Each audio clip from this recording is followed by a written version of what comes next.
and welcome to my reaction video of Stranger Things Season 4, Part 2, Episode 9.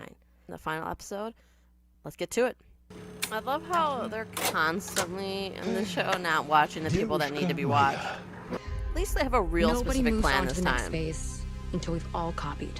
At the start of the final episode of Stranger Things Season 4, we have Yuri being Yuri, clearly effing around to try to buy time for himself, hoping the Russians will discover them most likely. Makes sense. Not like he would want to leave, not like he's on their side. And yet, no one is watching him, even though he is absolutely untrustworthy. Whatever. I'm still very disappointed that they're still in Russia, but so be it. Oh, I'm saying it now. All the stuff that has been going on this season that I've been complaining about, the retconning, the things like one being behind everything the whole time, ruining every one of the previous seasons by effect, that all will lower the ranking and one full number right from the get-go. That's where that comes in. Rest of the episode good, then no problem. And that is the case. If you can ignore the things that make no sense, like the huge difference between the Upside Down in this season versus earlier seasons, then you can pretend like it all makes sense and enjoy it. Kids are about to go and get themselves killed. Makes no sense that the government people didn't quarantine off the place where they saw the big crack in the ceiling. That government lady was there. She knows it's something, yet they don't do anything, even though they always did something in the past. Yeah, it makes no sense. But fine. Kids are gonna go.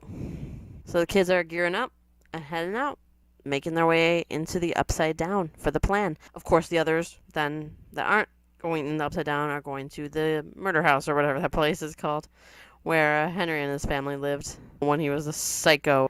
Brave little superpowered friend. That mind fight is on. Okay, my man. Come on. As the episode proceeds on, it's apparent there will be no nice meetup. I assumed with the people in Russia that they're going to stay in Russia. They're all the way in Russia. There's no way they're getting anywhere anytime soon.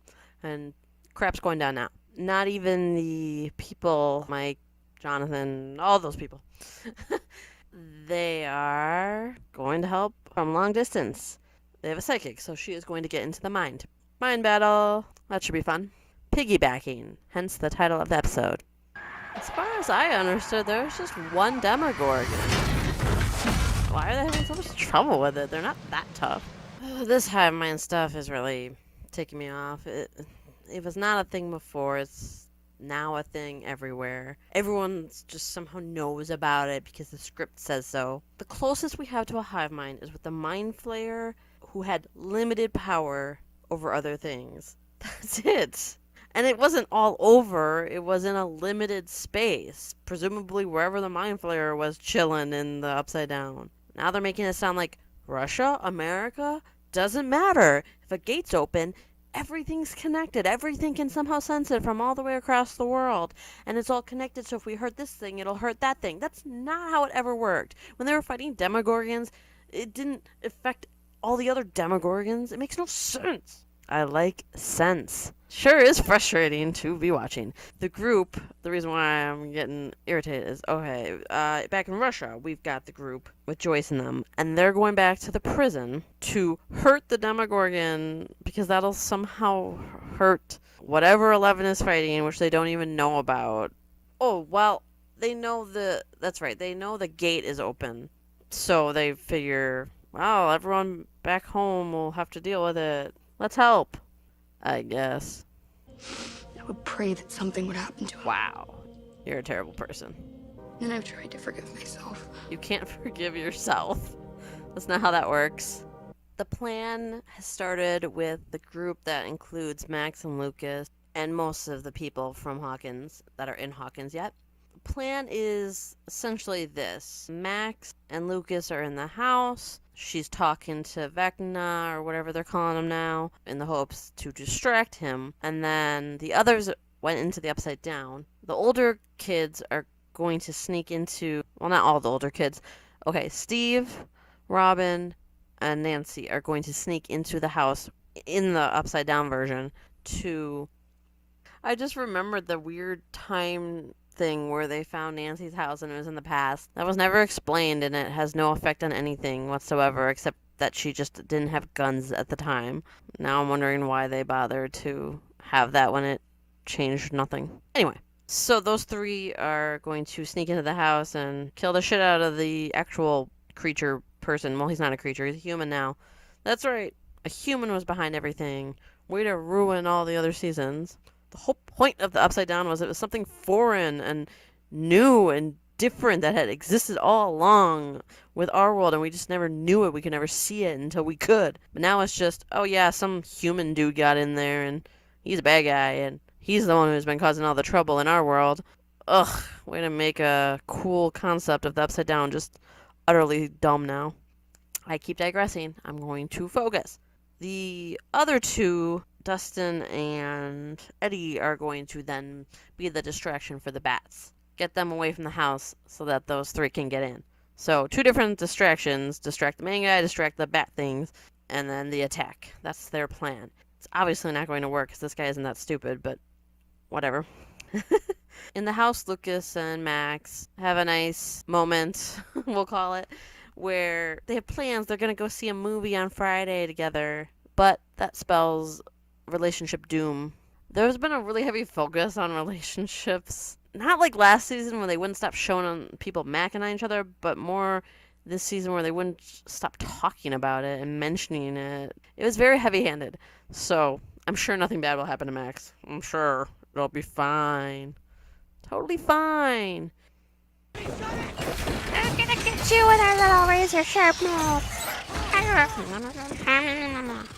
Don't step on. Fine, or you'll break your mother's spine. Turn around. Turn around. No? Relax. Okay. Put down your... I didn't want to be all negative, so I added some moments of levity here. There are great... The big stuff is fucked. It doesn't make sense. And it retroactively ruins the past seasons. But there are some great moments otherwise. Characters are still great. Moments between them are still great. So I try to look at that. And I try to have fun, even when some of the stuff is dumb. Eddie and Dustin are being the distraction. The little bats and their little teeth. The group has headed into the house. Vecna is suitably distracted by Max talking to him. She was telling him about how she used to wish her brother would die, which just makes her the worst. Oh, yeah. Apparently he made her life a living hell, which we never saw, but that's what she claims. He was obviously a huge jerk and potentially dangerous, but at most what we see is that he's annoyed by her because he constantly has to look after her, give her rides. Apparently he was a bigger dick. I don't know. We didn't see that, but I am inclined to believe Max. But yes, she confesses, and then Vecna uses Lucas's form to be like, wow, that's what you wanted? You're a terrible person? And I'm like, yep, I agree, even though I knew it wasn't him. Of course not. So she has Vecna in her mind. She's distracting him, but is also in danger when she does that. And the group in Russia are inside. They found out that if I'm understanding correctly, this stuff that I was fairly confident was merely the dirt or whatnot from the Upside Down can possess things. So it somehow possessed the Demogorgon that Hopper and the others were fighting earlier. There was one line by Murray that he said something like, it's in them? I didn't really understand because all it did was vaguely show a TV and a Demogorgon was walking on it. Yeah, I think that's what's going on. The black crap the particles or whatever they call it, can somehow now possess things. It's sentient. It is officially sentient, even though it never was before. It just reacted whenever a gate was open. That was it. It was sort of like how, I don't know, but it wasn't an intelligent life form, but now it is. I don't know. It's a hive mind now, guys. Just go with it. It doesn't. Just go with it. Remember how they said, don't be a hero? And then she turns her on. It's all undone. I mean, isn't that kind of how the dream world works? As is to be expected with kids, Eddie has become a liability. even though they did their job and they're probably fine. Instead of following the plan of getting out once they did what they could, he went off on his own to continue distracting the bats. Dumb move, but they're kids. What do you expect? This could fall apart even further because of it. We'll just have to hope not. Then we got the group in the house. They get caught by the vines because they suck. In Russia, they're planning to try to kill the creatures because they think if killing those creatures will affect the stuff going on all the way in America, which is stupid. It makes no sense. Lucas is fighting Jason. It's just that scene feels so strongly like we need Lucas to have something to do, and he needs to be distracted. Quick, throw in the jock. Alone too. It's fine. His buddy went after Lucas's sister, but things are happening, but they're not going well for the gang. Gangs. So many gangs. Papa says hi. Boom, slam. Hi. Oh, okay, she says hi. I am so annoyed. Our other group finally comes back into play with 11. They go to a pizza place since Argyle works for a pizza chain. They find one, and fortunately the only guy there is a guy just like Argyle, and manage to get him to leave, and they get to use the kitchen. They create a big saltwater tank like they did in the gym in season 1 for 11 to use to then get into Max's mind and help out that way from the distance. So she comes in, basically is like, remember me? Yeah, ugly. And gets him off of Max. She's temporarily saved anyway. They are going to have a mental battle. Fight! Whee! More depressing. Whee! I still think it's funny he's obsessed with the grandfather clock in his house for some reason. I'm not sure how or why, but apparently getting burned and badly beaten and crap and thrown into a different dimension and get stuck there for years somehow will make you stronger. So him and 11 duke it out, eventually comes out on top, and plans to make 11 watch him kill Max and then watch the world burn, I guess. I don't really see... I can see how this is going to affect Hawkins, but I cannot see how this would affect the world. It's just, I don't know. I don't know a lot. This season is quite confusing. I blame the retconning stuff for the confusion, but there's just other times too where even if you just accept everything they're throwing at you, it's still questionable sometimes what's going on or why something's happening. Something that makes you wonder if they wrote the scripts out of order or something is 11, when she's lost and is strung up, hanging up, she says something like, Papa made you this way, which is bafflingly incorrect. And she knows it. She has to know that. So it's really confusing. We all know already that he slaughtered his family before he ever even met Brenner. He was clearly a psycho long ago. There was that episode that annoyed me, episode 7, I believe, where he was explaining to her and in the past and explaining to Nancy in the present about his family and how they knew there was something wrong with him and wanted to get him help. And so in response, he murdered them all. Well, except for dear old Dad, who managed to get away by accident. Moving on. To become the predator I was always. Oh, this guy is so cringe. Ah, no, don't ruin it. So they're saying he created the Mind Flayer? Come on, no. Yep. The show solidified what I thought all along. They're absolutely retconning the past 3 seasons, making them worse now that they've changed it. A human was behind everything that happened in all the previous seasons. That creepy feeling Will would get because of the Mind Flayer could kind of have a connection with him since he had been in the Upside Down for a while in the past. Yeah, that was a dude. So much creepier now. When I was watching, I was thinking to myself, okay, all this new stuff that they're making up and everything, all of it could somewhat make sense if the Mind Flayer is behind all of this.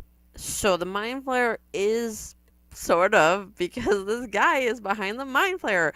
He drew a picture as a boy and then somehow ended up in a dimension where he could make these dark particles into it and then somehow used it remotely from the Upside Down with Will and then used it somehow on the other side, even though I'm fairly certain that creature was trapped in our world and was acting on its own.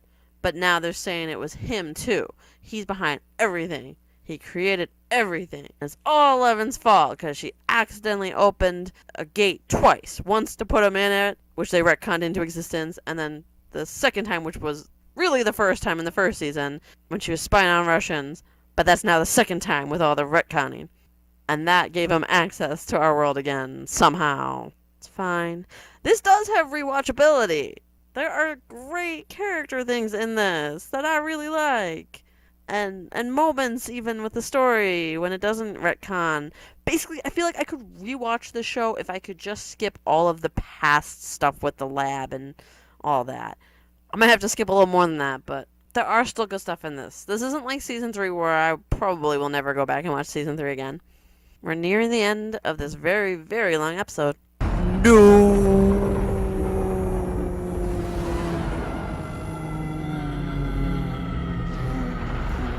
He's too slow-mo. I can't hold the no. The beginning of the end.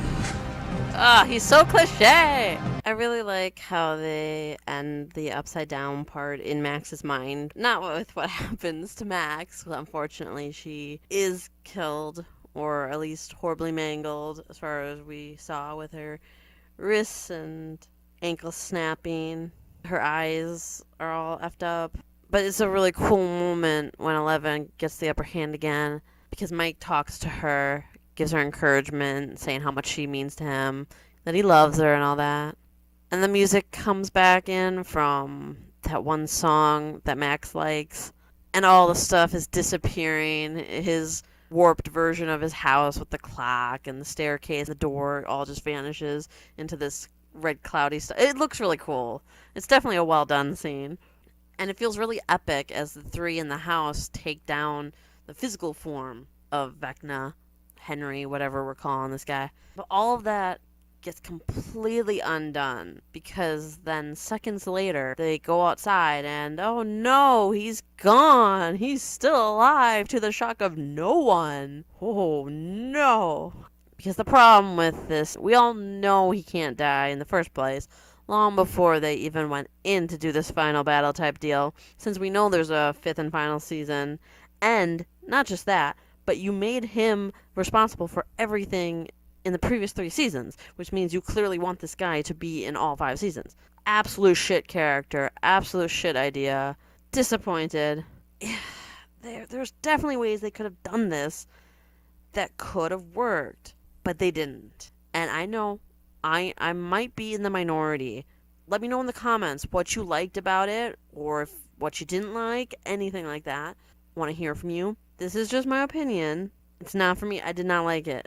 I wish they would have just had the Mind Flayer be the Mind Flayer and be behind it, or have a different upside down creature. Making it a human is so boring. The whole appeal of the upside down was the foreign nature of it.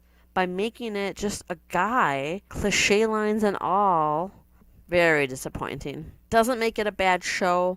It's just a bad decision the show made. Oh, that's depressing. Remember, it's all their fault because they didn't tell an adult. Since the 4 gates basically connect and open a giant rift or whatever, with the upside down open now to our world because Max died. So that's the 4th victim. For some reason, you can do it in 4. I don't really get it. But it's fine. Maybe it just made it big enough to open like that. And that's what that is. It made the barrier between worlds weak enough. Although, I still don't see how this is a world-ending problem. Everyone kept saying the world was in danger, but it's just Hawkins. And Hawkins is always fucked. Hawkins is a terrible place to live. Get out now, people. I almost missed it because it's really dark in the house. The jock getting killed. It really was a blink and you miss it moment. And it was a really weird decision to kill him like that. I think the show forgets that these people are kids. Of course the kid was wrong and he didn't understand what's going on and he went about it the wrong way, but he certainly didn't need to die. And I get it, people die. He's probably not the only one who died when that huge thing opened. So sad. I don't want to see all these kids dying. He's not the only one. Alright, well. So Jason's dead. Max is dead. Eddie in the Upside Down is dead because he's an idiot. I really wouldn't have minded if they would have done it right. Done it better. The way they framed it, he looked like he felt like he needed to die because he had been running away in the past. So it seemed suicidal and not heroic, since it wasn't really necessary either. I just think they could have portrayed it better. I didn't talk a lot about the stuff going on with the other groups simply because the main action is these people in Hawkins fighting the main bad guy. In Russia, Hopper technically does something finally, all after an entire season of having nothing to do. He lops off the head of the Demogorgon. Ooh, who cares? He really, what a waste of his character this season. We got some good moments, surprisingly, with the Russia stuff. I thought it would all be a wash, but there were some good stuff in there. Some really funny moments with Yuri and Murray and Joyce, but yeah, I really just would have preferred no Russia, none of that crap. Oh well. Are we okay? If you have to ask, you're probably Yeah. not. I can only assume who it is by how dramatic they're being. He's back. So dramatic. They pull some Star Wars BS, some new Star Wars BS, let's be clear, where suddenly her psychic powers can now bring someone back from the dead? What? So Max is alive again and the rift closes. Okay. They do a time skip of 2 days with a card that comes up that just says 2 days later, which seemed odd. It's clearly put in there because they need time for the Russia people to get on over to America for our final moments. So, all right then, go on with it. The other people from Utah / California / wherever the heck they actually were, in the end, show back up at Hawkins, Mike and them. They go visit Max in the hospital. She is in a coma. Seems to be brain dead. But I'm gonna go ahead and assume she'll just have a magic recovery later because now the Upside Down is magic, psychic powers is pure magic instead of having some kind of limits and all that. It just, you can do whatever now. There's a moment with Eddie's uncle and Dustin tells him what happened. Not specifics, but essentially says he risked his life to help people and died, and it was really touching. It's always hard when someone has to get the bad news that someone is dead that they love. It's rough because he was barely an adult as well. There's a lot of kids that died. There's Jason, Eddie, Max, sort of. She's on the probably dead list, like Brenner, except I would say Brenner is more likely dead, while I feel like Max is just gonna magically get better later. Of course, the kids that were killed and the young adults, like Nancy's friend, cheerleader, who I dubbed probably pregnant girl for a while, and I was 100% wrong about that. I'm blanking on her name. I know I should know it. Anyway, kids died a lot in this season, so that's fun. Hopper comes back. It's a nice moment. They both talk about their different hairstyles, which is adorable. Then she has a moment where she says, I never stopped believing you were alive. What? We were never once led to believe she thought he was anything but dead. This is not the first time this season where someone has said something and we're just left going, well, we were never shown or led to believe any of that, but I guess you said a line, so I must believe you now. Telling, not showing. For episodes that are as long as they are, that's kind of crazy. Will talks to Mike about feeling him. He's still alive and out there, and he's hurt, but he's mad and stronger than ever. Because this guy will get shotgunned 10 times in the chest, be set on fire for full minutes, and come back stronger because he follows the rule of whatever doesn't kill you makes you stronger, even though the reality is whatever doesn't kill you tends to make you weaker. But that's not what's going on here. Oh no, we gotta have this big bad villain for the next season. Ugh. I still will be interested to see where the next season goes, but oh man, do I hate this villain. He started off okay, but dang, does he ruin all the previous seasons. And Now I stand by the fact that I feel the first season was the only one truly worth watching in the end. I don't regret watching the other seasons. I just feel as though the first season is the one that has rewatchability and pure enjoyment, not the rest. Not the rest. Everybody's like, we have got to move out of this shit town. And how many strange happenings can you take before you're like, alright, we're moving to anywhere else? This just feels like such a poster shot. Like, quick, everyone, stand on your marks. That's a curious way to end your season. I suppose they wanted it to be a cliffhanger since the next season is the final season, but this doesn't work for me. I'm left to grasp at straws. Did Max die off screen so the thing reopened? I would think not. Did he kill some other random teen again off screen and so that was 4? Boom, it opens again? It's so confusing. Definitely the way they cut the final moments added to the confusion. They showed the appearance of the rift, which was really cool. But then they just kind of cut to, okay, it's closed and everything's fine again now, which was a choice. I don't know how to say it. It was confusing. And then now they cut to, oh, but now it's open again. Dun dun dun. Poster shot. Okay. Whatever. Let's just jump right into the rating at the episode end. It's a 9. I downgraded it 1 full number for all the retconning and all the things that don't make any sense. That all just goes together. This might be a little bit too generous, but I am sticking with my 9 for now. That's my first watch rating. If I watch it again, it might go down, but that's what I'm giving it. Because some major stuff, some big stuff is problematic, while everything around it is good. The Upside Down doesn't make sense anymore. Seems like a completely different Upside Down.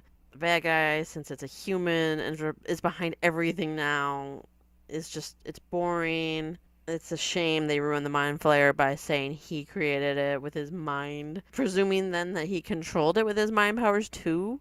Because you can't just create a sentient creature. So, okay. And then surviving all that he did somehow. Guess he's not a human anymore. How convenient for this guy who hates humans that he somehow managed to become a not human. It's so bad. Just dumb. With that confusing ending, I have no idea how 11 managed to bring Max back from the dead. Max might be brain dead, but who knows? Will can feel the guy again, even though I'm pretty sure he couldn't all of last season because reasons I don't understand. It's not great to be so confusing. Yeah, they mess up the big stuff. Mainly the bad guy reveal. Sucks. Ruins what good there was about him. The Mind Flayer was literally created by a kid. He's very cliche for a villain. But the other character moments and happenings are really good and really enjoyable. They're done well. Sure, having the kids go alone was stupid and didn't really make much sense, but you could argue kids are dumb. So, okay. Then they're dumb. I mean, it got Eddie killed. Just saying. Jason, too. Oh, and Max. Wow, Max is going to magically come back, so I'm not going to counter. I would say this is almost an 8, actually. It did edge close to that. Or maybe at least an 8.5. But I gotta give it a 9. Because while the crap is crap, when it's crap presented with excellence. Make of that what you will. Alright. That's season 4 of Stranger Things. Season 5 is meant to be the last. Let's hope so. Not very invested in this villain. However, at least everybody's in one place again. Let's stick to that. I heard they're going to do a time jump. Not sure how that's going to go. I mentioned it to someone, and it didn't go over well with him. He doesn't like that they're doing that. He had a fair point. He said the kids are obviously already adults pretending to be kids yet. Why can't they just keep doing that? And he's right. Why not? There's no good reason.